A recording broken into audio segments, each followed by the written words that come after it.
Do you like working for your company? See if it made Fortune's list. I'm Jeff Bacalar, filling in for Bridget Carey, and this is your CNET update.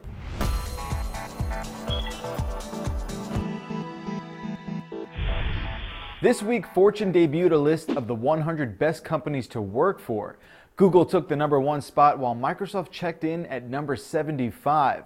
So what about the companies like Apple and Facebook? Well, believe it or not, those two didn't even make the list.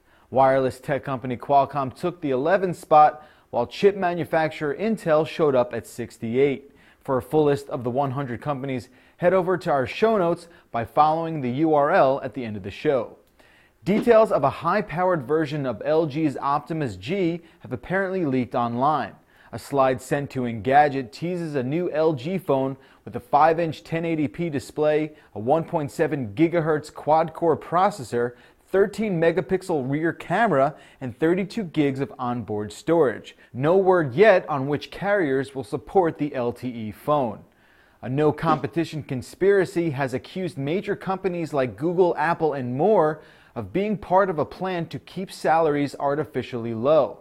It's led to Apple's CEO Tim Cook to take part in a round of questioning by the plaintiffs' attorneys, according to a report by Reuters. The plaintiffs accused the companies in question of trying to prevent other entities from hiring ex-employees, which has a U.S. judge contemplating whether or not to award the case class action status.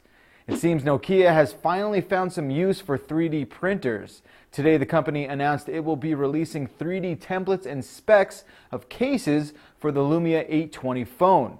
Users won't be able to build their own custom case per se, but instead use the plans to print out the Nokia-approved models. So what's the catch?